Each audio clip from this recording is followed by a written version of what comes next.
E o outro era o Lacim, aqui ao lado da Prefeitura Municipal. A vereadora, me permita falar o nome de uma vereadora aqui, a vereadora Rafaela, ela tem uma certidão do dono do laboratório Lacim, uma certidão negativa de débito, onde nós não deixamos um centavo em débito com o Lacim. Com relação ao Lima do Vale, nós não pegamos a certidão, mas eu dou liberdade a qualquer um caminhoense, qualquer um que me esteja ouvindo, qualquer um da equipe da gestão atual que vá lá e diga se nós devemos alguma coisa no laboratório Lima do Vale. Nós desafiamos isso. Então, essa questão que não está fazendo exame da população, que não está encaminhando a população para fazer exame, isso é pura mentira, isso é balela. Laboratórios nós não ficamos devendo, e eu acrescento mais, nós temos o orgulho de dizer que nós encerramos na nossa gestão com chave de ouro, sem ficar devendo nada a ninguém. Mas você ficou devendo a uma empresa fornecedora de medicamentos. Nós não ficamos devendo, porque nós deixamos o recurso na conta. Tem uma empresa que fornecia medicamento e quando nós fomos fazer a transferência, quando a fatura chegou disso, é um valor insignificante, eu não lembro bem o valor aqui, não posso falar porque eu não lembro o valor.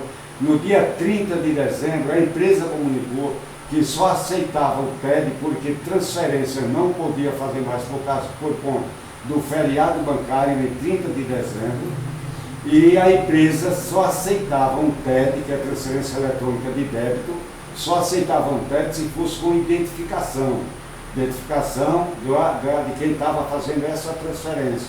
E aí, quando a secretária de saúde, nesse mesmo dia 30, foi fazer o TED com identificação de transferência, o próprio sistema bancário não aceitou. E a empresa só aceitava o pagamento se tivesse o identificador. O que é que fizemos? Deixamos o recurso, deixamos a nota fiscal empenhada na contabilidade da prefeitura e deixamos o valor desse empenho em conta corrente. O valor do empenho ficou aí na conta para que a nova gestão a assumir, que visse o empenho e que visse esse débito. Comunicamos à empresa que não estava sendo pago por conta da identificação, mas que estávamos deixando a nota dela para pagamento.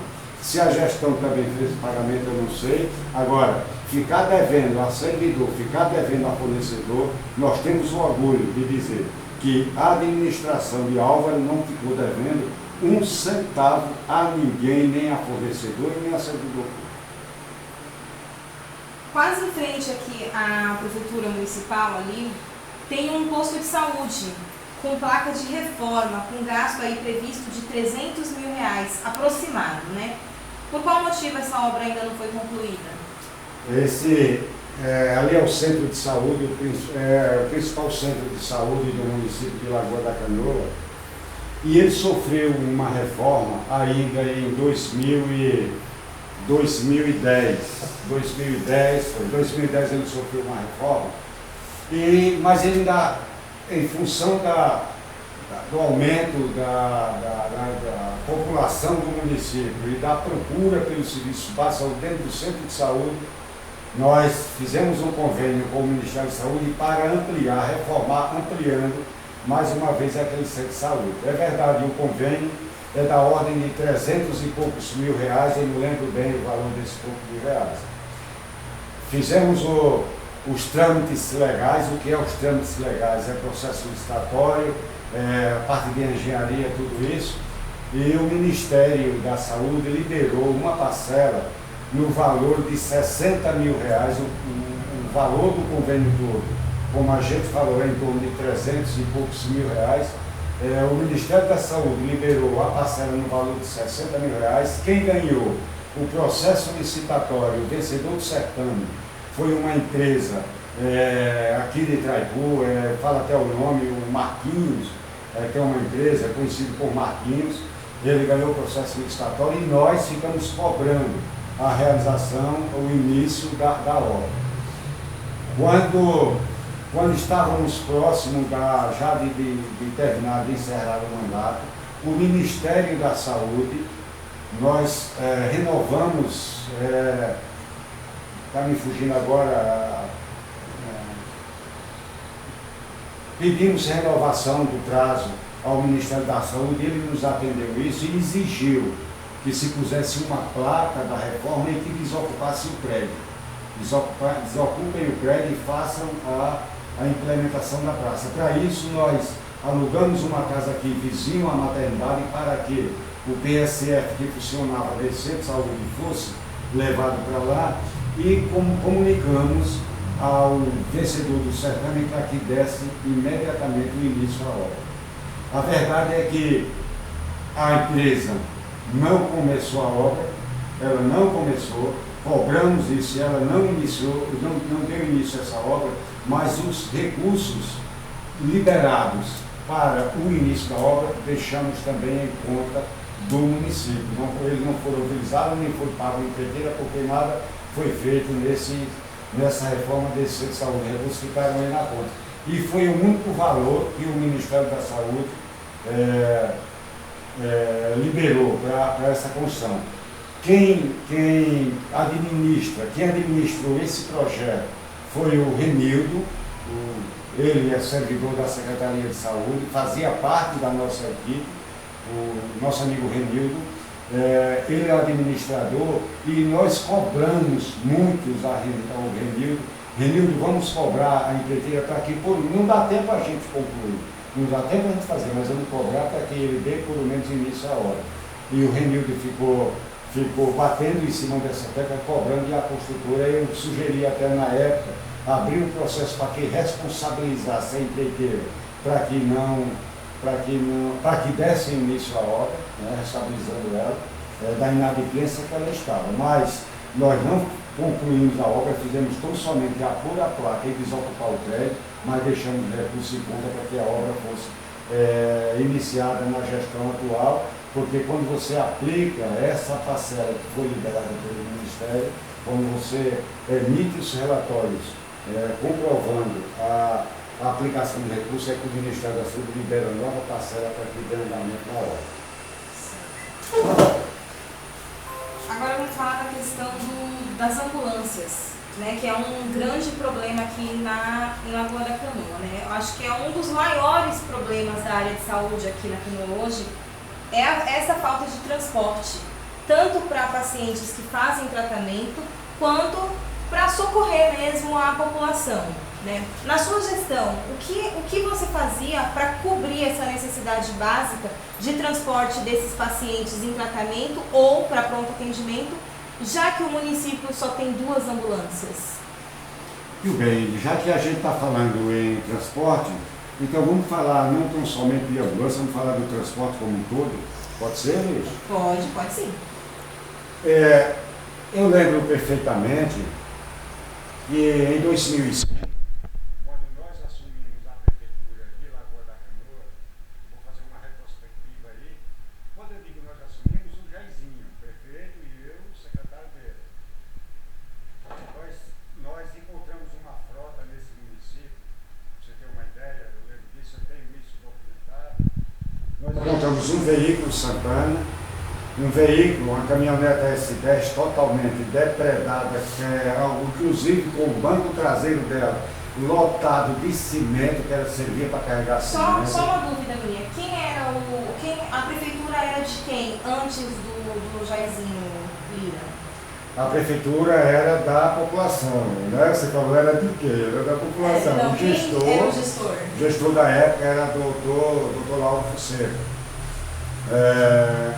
Então nós encontramos esse Santana, essa S10, um micro-ônibus adquirido pelo município no exercício de 2003 e 2 ambulâncias Paratis sem condições, inclusive, de funcionamento. Naquela época, nós encontramos isso.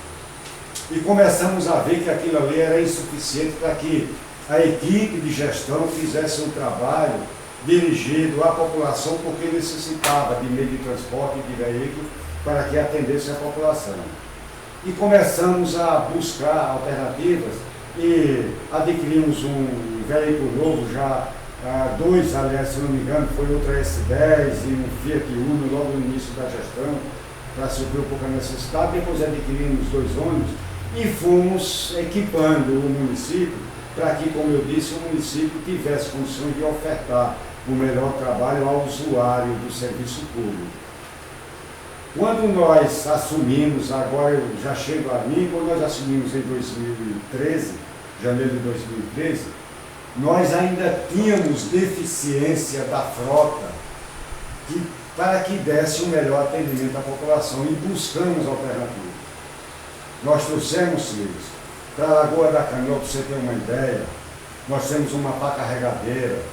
Posso falar aqui, eu não sei se o tempo permite que eu fale, mas só para você ter uma ideia, nós temos uma pá carregadeira, nós trouxemos uma reta escavadeira, nós trouxemos uma moto niveladora, nós trouxemos 2 tratores de pneu com grade aradora e carreta tanque, nós trouxemos um caminhão-pipa, propriedade do município, nós trouxemos caçamba coletora de lixo, nós adquirimos, eu vou relatar assim que não vem na memória, nós adquirimos dois veículos Amarok, nós adquirimos 2 veículos Range, um com recurso do município e outro doado pelo Estado, nós adquirimos 2 Voyage, nós adquirimos 4 Fiat Uno, e se eu for falando aqui, então nós deixamos uma frota considerável no município de Lagoa da Canoa. E aí nós adquirimos 2 ambulâncias, consertamos as que estavam deficientes e consertamos e compramos, fizemos a aquisição de 2 ambulâncias novas. E aí saem mensagens que encontrou a gestão atual nos diz a população que encontrou uma frota sucateada. Sucateada, nós encontramos em 2005, essa nós encontramos. Nós temos a aquisição de mais 6 ônibus escolar, além dos 9 que nós tínhamos locado para atender a população, a atender as crianças, usuários da rede municipal de ensino. Nós conveniamos com o Estado para o transporte do alunado, do alunado da Escola Nossa Senhora da Conceição, para trazê-lo também da zona rural até o município de Lagoa, nós conveniamos com o Estado. Então encontrou a frota sucateada, uma frota sem pneu, uma frota sem cabo, uma frota sem bateria.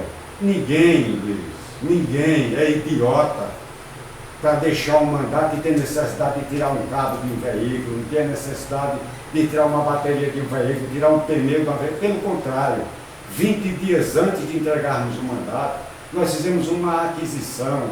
Nós tem isso comprovando na prefeitura, a nota fiscal está lá comprovada, o pagamento comprovado. Eles estão nas máquinas, nós fizemos a aquisição de 8 pneus para as 2 máquinas, que era a moto niveladora e a pá carregadeira. 20 dias antes, 8 pneus novos para essas 2 máquinas, botamos nas máquinas. Não tem para quê estar criando essa farsa. Mas isso é uma farsa de dizer que nós sucateamos a frota de veículos, levando os seus equipamentos principais. E por que essa frota está rodando? Nós temos vídeo da frota que nós deixamos na garagem. No dia 30 de dezembro, o secretário de transporte foi orientado a lavar, a zelar toda a frota de veículos e máquinas pesadas do município e pôr lá na garagem como deixamos. E nós fizemos um vídeo e nenhum estava destruído. A gestão atual diz que no dia 1º foi na garagem olhar o que sobrou. Sobrou tudo, prefeito. Tudo estava lá. Nada foi mexido. Nada, absolutamente nada. Estava lá todo zelado, toda a frota funcionando. Veículos sem os vidros, sem pneu, sem bateria, sem painel, sem cabo. Isso é muita mentira. É uma mentira descabelada demais isso. Nós temos vídeo que nós deixamos lá na garagem de toda a frota do município, toda a frota com documentos, com emplacamento em dias. E por que essa frota está rodando? Por quê, me diga? Está lá os ônibus, você mesmo, Liz. Eu mandei para ti um vídeo da frota que nós deixamos, tudo em estado. Agora, deixamos toda essa frota no dia 30 de dezembro. Botamos na garagem. No dia 1º de janeiro, a prefeita foi lá e disse que foi olhar o que sobrou. O que aconteceu entre 30 de dezembro e 1º de janeiro, Liz, não me diz respeito. Não me pergunte, que eu não vou saber responder o que é que aconteceu quando se disse que a frota estava sucateada, faltando equipamentos. Com relação às ambulâncias, ainda continuando, nós, como eu disse, nós fizemos a aquisição de 2 ambulâncias para o município. Eu digo isso com conhecimento de causa.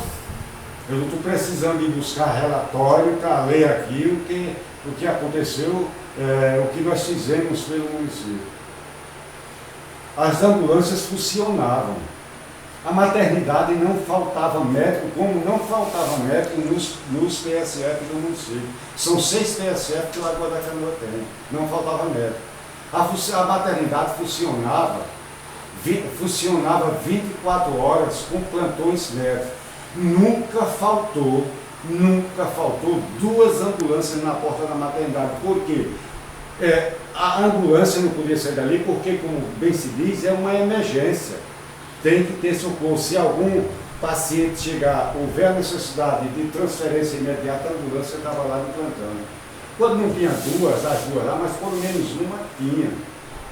As ambulâncias, a população via. Meus amigos canoenses, vocês viam as ambulâncias rodar dentro do município, dentro da cidade de Lagoa da Canoa. Dizer que as ambulâncias encontrou diversas vezes veículos do município, como ambulância e outros veículos, na estrada por falta de combustível, isso é a maior aberração que eu estou vendo uma gestão dizer. Nós nunca temos o direito de dizer assim que o motorista de um veículo não vai viajar porque o veículo não tem combustível. Eles próprios tinham liberdade de abastecimento do veículo. Nós não éramos ditador para dizer você está aqui, você só viaja, está aqui, eu tenho que te dar, eu tenho que repassar o combustível. Eles tinham liberdade para isso. Todos os motoristas, todos os veículos do município. As máquinas que faziam, a moto-niveladora que faziam a estrada, o operador não precisava vir a mim para mendigar combustível, nem mendigar alimentação para ele. Ele tinha a liberdade de chegar no posto e abastecer a máquina para prestar o serviço à população. E essa questão da falta de médico, do plantão, isso nunca deixou. Você tem uma ideia, eu acredito que você não estava aqui ainda, mas em 2015, a gente estava sufocado já com a questão da procura nessa maternidade de pacientes de outro município, e pedimos na direção da maternidade num certo momento, em 2015, como estava sendo feito e em quantidade dos atendimentos de pacientes de outro município. E levantou-se, num período de 90 dias, foram 938 atendimentos à população do município de Giraldo Ponciano, de Campo Grande, de São Brás, dessa região aqui, mais em cima. E a gente começou a indagar por que atender 900 pacientes em 90 dias, muitas vezes tirava até, em função da quantidade de pacientes em maternidade, deixava muita gente da nossa própria população na espera, esperando ali, lá na fila de espera. E qual foi a atitude que nós tomamos? Procuramos saber por que é que vocês estão vindo para aqui, para Lagoa da Canoa. Porque lá no nosso município nós não temos atendimento. E por que não vão para Arapiraca? Não, porque já encaminham a gente aqui para Lagoa da Canoa e graças a Deus nós somos bem atendidos, por isso que nós vamos aqui. Nós tivemos que tomar medidas mesmo para que a gente estava sentindo que estava prejudicando o atendimento da maternidade, o fluxo muito grande de pacientes de outro município, nós tivemos que suspender o atendimento. Né? Pessoas aqui de municípios vizinhos aqui, como Giraldo Ponciano, não dizia, mas meu Deus do céu, o Álvaro suspendeu o atendimento para outro município. Mas ele está certo, porque ele tem que atender ao município de Lagoa da Canoa. Então, nós tínhamos, não sei se ainda tem, mas deixamos aí, nós tínhamos uma van que fazia o transporte diariamente para pacientes, para fazer